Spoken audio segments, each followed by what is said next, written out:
Hello and welcome to another episode of the Think Digital Channel's YouTube interview platform.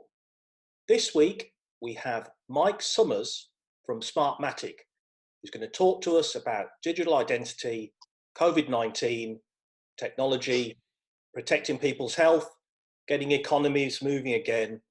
Sounds like quite a good list of things to talk about. So let's pivot to Mike and find out a little bit more about yourself, Mike. So many of our viewers will remember you from the February 2020 Think Digital Identity for Government conference, where you made some great contributions to the final panel of the day, the Futures panel.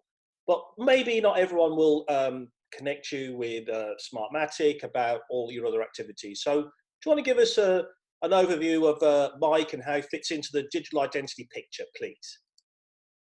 Sure, Gary. Well, thanks a lot. Thank you for having me on this episode today. So yes, my name is Mike Summers. I work for Smartmatic, who are the world's biggest election technology company.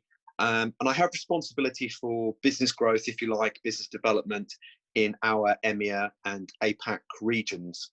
So my interests around digital identity are, I guess, as a consequence of what Smartmatic does as our core business.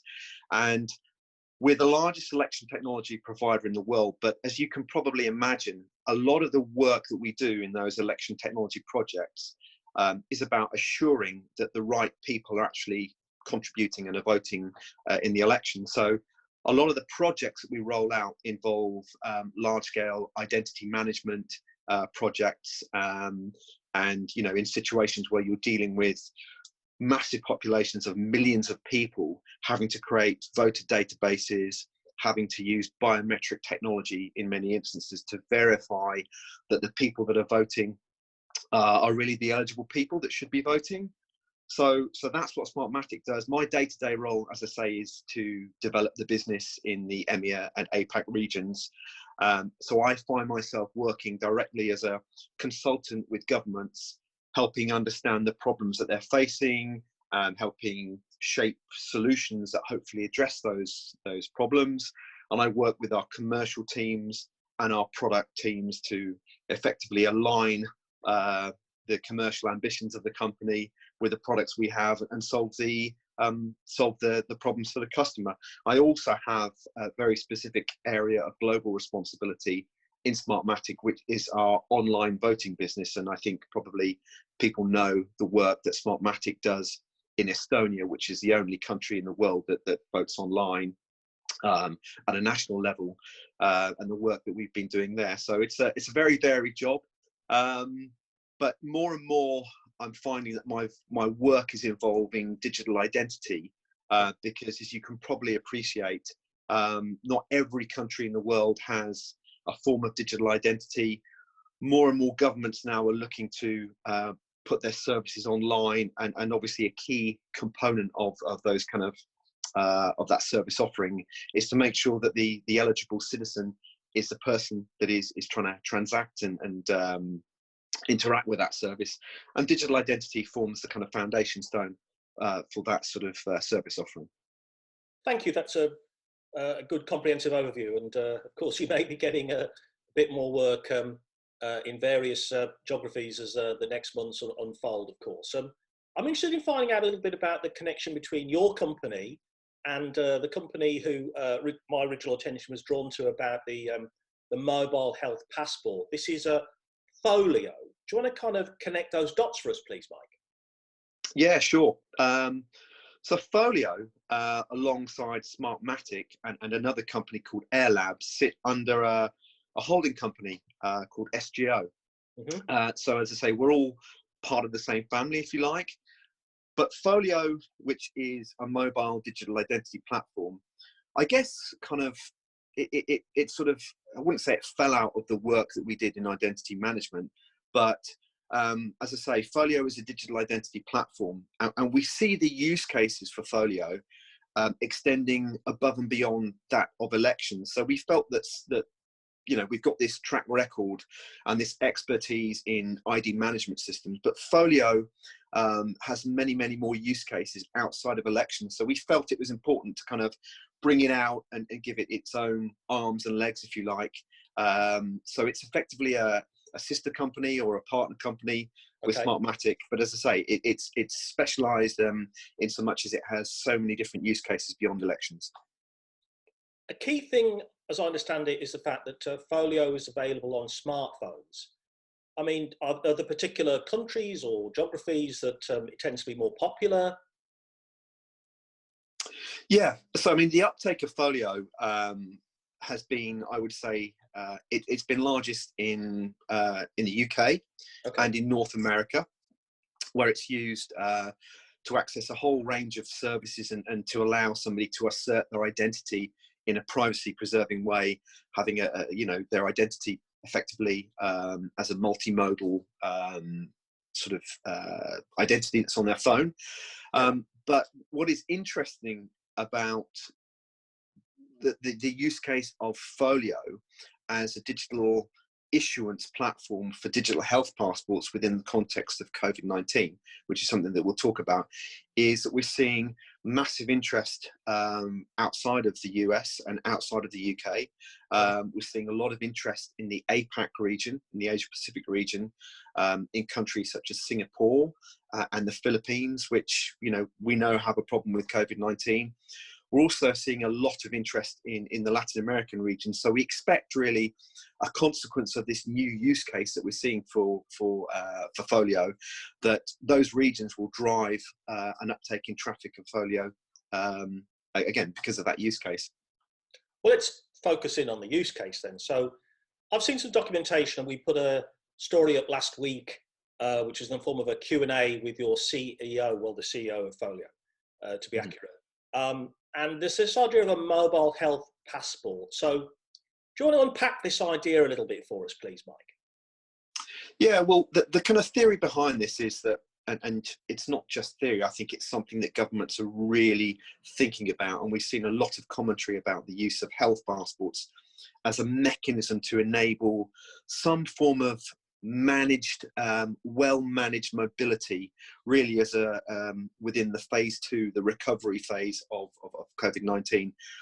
Because of course, if you relax the lockdown restrictions and you let everybody go about their business, I mean, I think it's fairly well understood that there is a very high likelihood that there will be a secondary outbreak of COVID-19, which obviously is something that everybody is keen to avoid. But if we continue in sort of lockdown situation, we're going to, push or drop further into economic decline and ultimately recession, which again is something that governments want to try and avoid.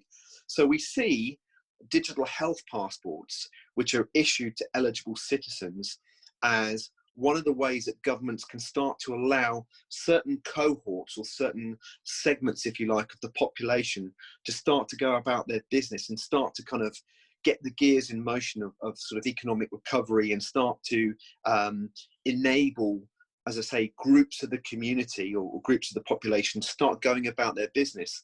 And the idea is that this health passport would be issued to the citizen as a consequence or following some form of COVID-19 antibody or antigen test. So that really is the kind of the issuance process. And so the citizen would come to a particular location, be tested by a healthcare worker or a doctor, their information entered into some form of information management system, and then they would be invited to onboard with Folio, whereby once they onboard as a combination or using a combination of a selfie and some form of digital document, their passport or their driver's license, which is cross-referenced with the selfie, they are then issued with some form of digital health passport.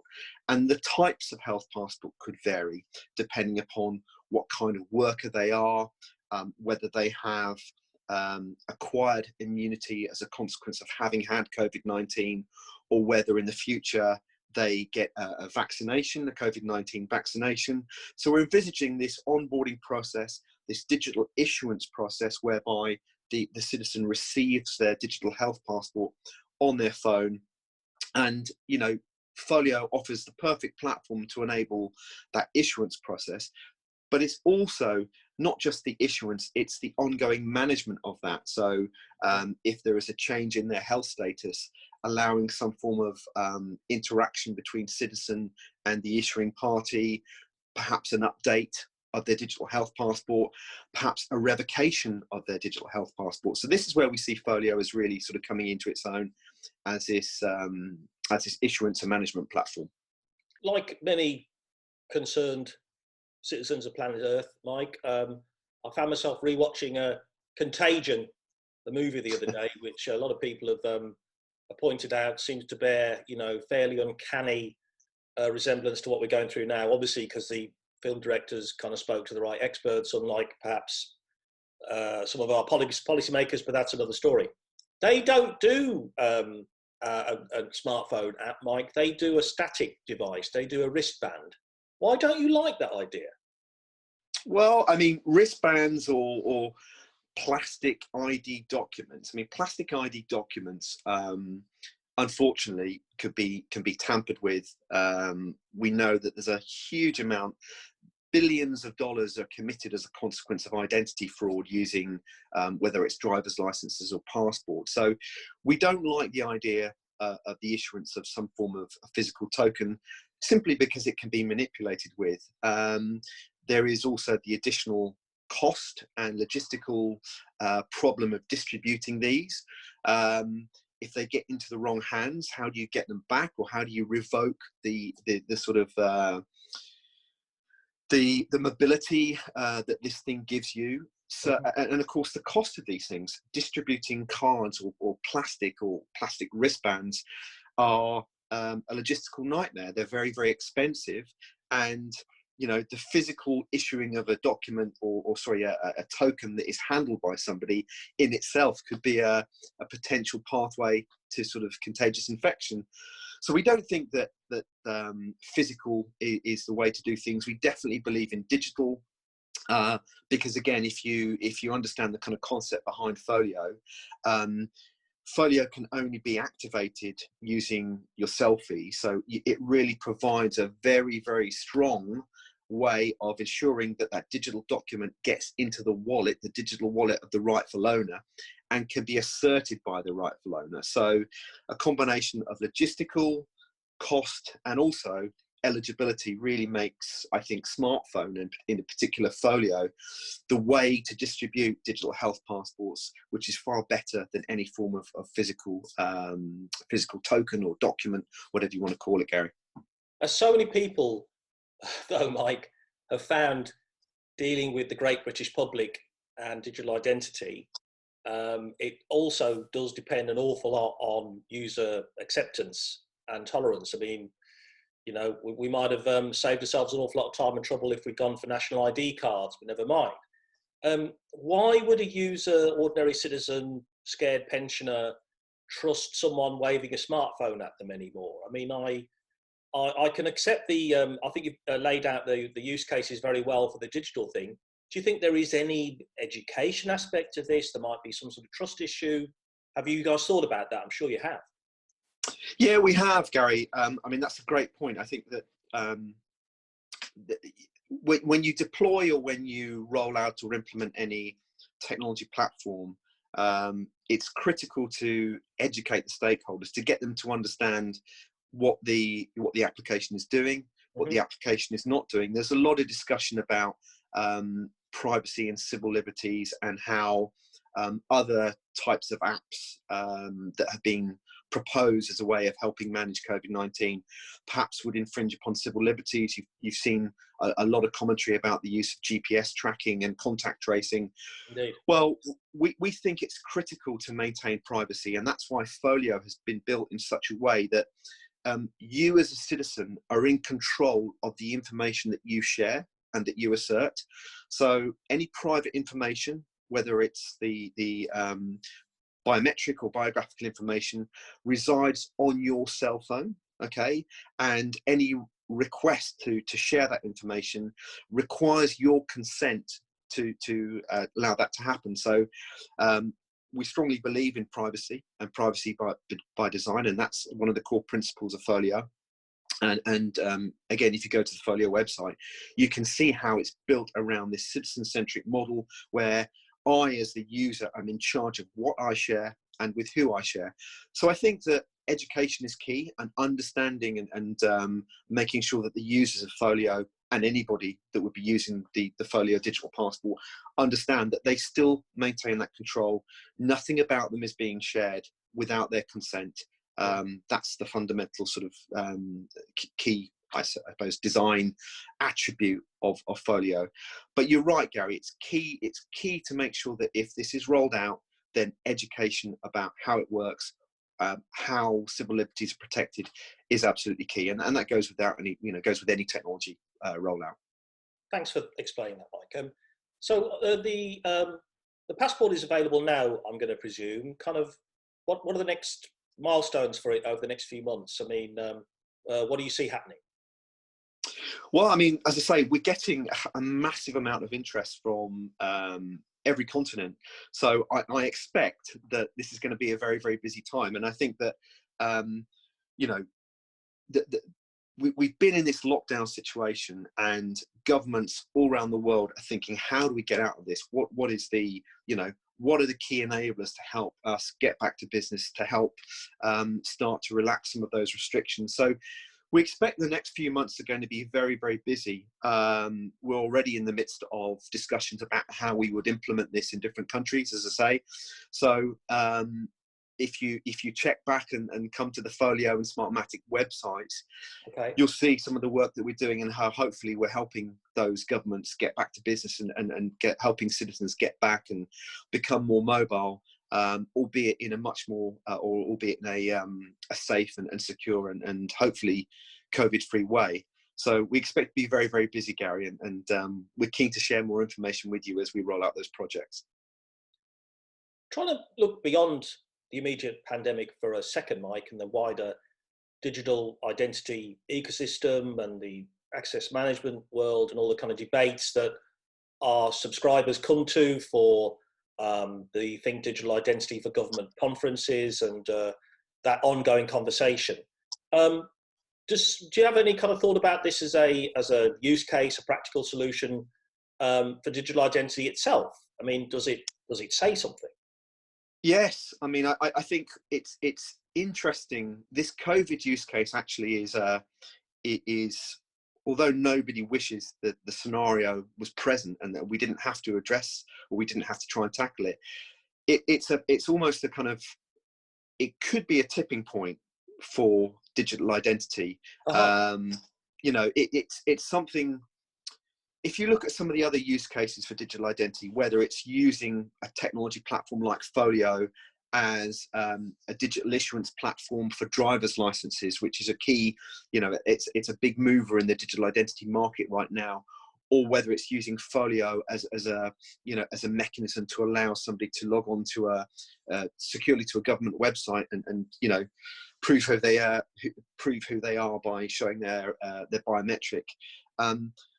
A lot of those kind of use cases are, I wouldn't say they're passive, but there is, what the COVID-19 situation has brought is a situation, I think, to really provide a compelling use case for digital identity, solving a problem very, very quickly and being able to roll out very quickly. So hopefully once governments are using Folio within the context of COVID-19, they will continue to use it to issue digital documents to citizens, to allow citizens to prove who they are if they want to access other government websites or government services.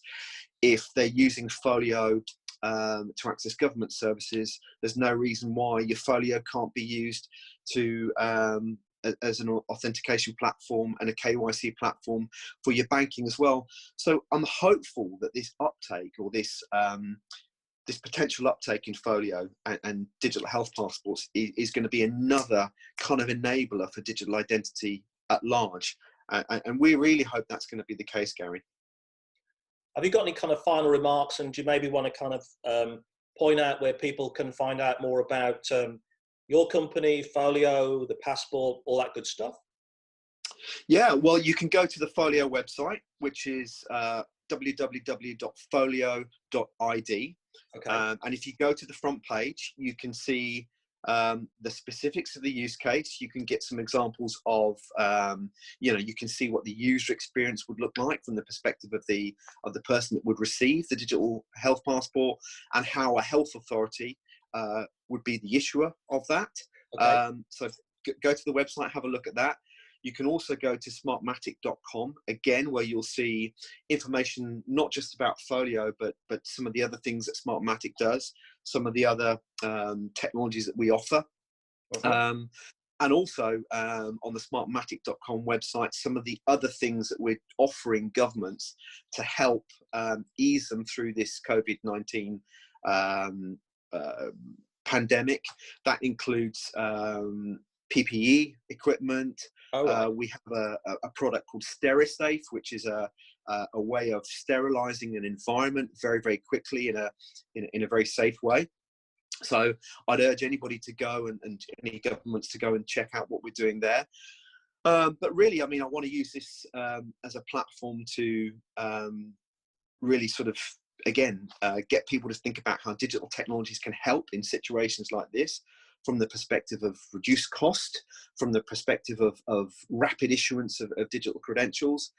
And I guess to wish everybody and to, push the mantra that we're helping, that governments can get through this as soon as possible and get back to business, and really to wish everybody well, everybody that watches this channel, and all of our partners and the other companies that are part of the Think Digital partnership. Just best of luck, and hopefully we can all come through this, and a better world can come out the other side. Well, I'm going to say thanks for all that, and thanks for Folio and Smartmatic being, supportive of the conferences and other kind of work we do, and agreeing to help on this, Mike. I'm going to wish you good luck with the passport, but I can't resist asking you a final question sparked off by what you just said there. Do we go back to normal, Mike, or has the world changed? I think the world has definitely changed, Gary. I think that there is, well, again, this is not a situation anybody wished to have been in. We've got to take the positives from this. We've got to think about how, how communities have come together, how how the world is responding to this, how pollution has dropped. Right. I think that we've got to start thinking about how we interact with one another, and try and focus on that. And I'm, the fact that we're talking to each other today, using Zoom or Skype or whatever it is, I think it's a great way that we can interact, and we can offer a much greener world and a greener vision going forward. All right. Thank you very much, Mike.